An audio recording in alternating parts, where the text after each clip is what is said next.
Hey guys, it's very cold out here and I don't know how long my battery is going to hold up in this because it always shortens its lifespan when I'm out in the cold.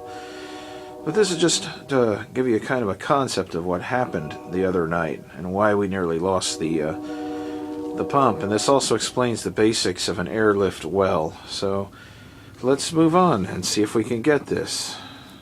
Okay, so the basic parts of an airlift well. This down here, this is the wellhead. I don't know how many 100 feet that goes into the ground, but it's pretty far down.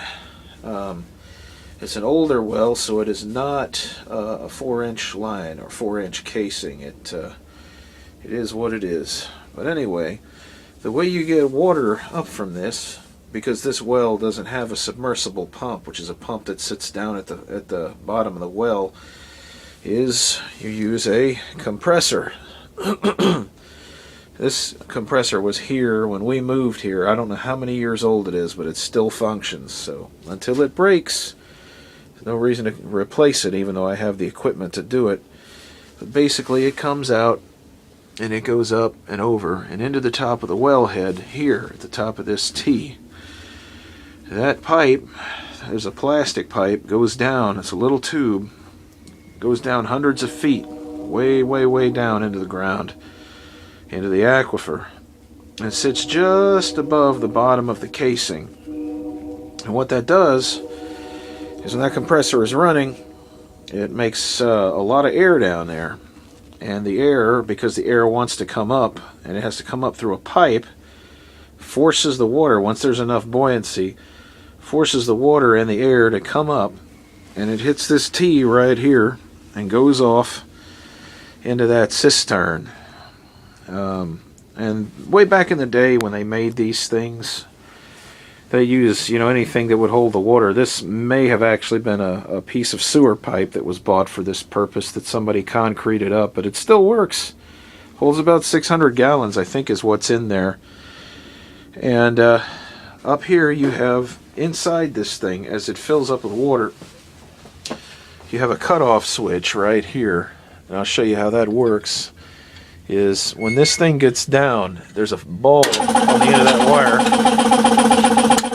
and when that ball falls below a certain point, it pulls that switch down and it keeps your cistern full. So even if the power goes out, you still have clean water stored in this. This water's chlorinated. I do chlorinate it and treat it, recommended amounts. But out at the bottom of this, there's a foot valve. It comes out. You'll have to excuse the mess. This place was a wreck when we moved here, so a lot of this is still a wreck, even though, we got it all working again. It comes out, goes up this line, and this is your booster pump. This is what froze the other night, or almost froze. And this takes the water out of the cistern and brings it up to 50, 60 pounds. I think this one has a 30-50 switch on it.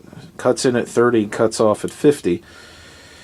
And what it does is it brings it up to operating pressure for all of your appliances and stuff. It all comes out of this top, goes down here to this blue tank.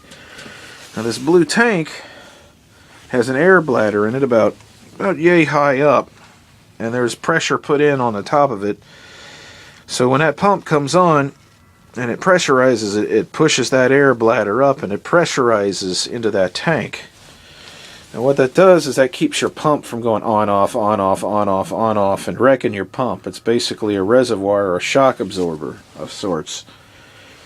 And comes out of that tank, goes through that check valve and that cutoff valve, and then it comes up and goes to this filter. This filter removes rust, sediment, other things out of there, and out of the building to the house. And that's basically how it works. Now, where these things can fail, and what nearly cost us our plumbing, is down here on this air pump. This is your pressure switch here. There's a diaphragm up in here at the other side of this tube. And this tube goes over, I don't know if you can see it, it's hard to point through the viewfinder, but it goes over to this. This is connected to the pump housing. and it reads the pressure of the water system and tells the pump when to turn on or turn off. Well, that was what froze last night. There's a little water. There's always going to be some water in that tube. But I guess it froze right about here, somewhere in this tube. So it sat, when I came out here, this thing was at 0 psi. And you can see it slowly draining down because I'm actually trickling water to keep things from freezing. But when that gets below a certain amount, that pump will switch on and boost the pressure back up. So if it's working right, you never really notice, but actually if you watch or you listen, you can tell the water pressure is going up or going down in the house. But that's basically it, you know. That gets to 50 psi, switch turns off, pump sits idle until it drops to 30. But yeah, if you lose that sensor tube, if that thing freezes, you're going to lose your pump if you don't act fast. And that's pretty much what almost happened. It must have just frozen up. I had just noticed, caught it just in time. There was no ice in the lines yet.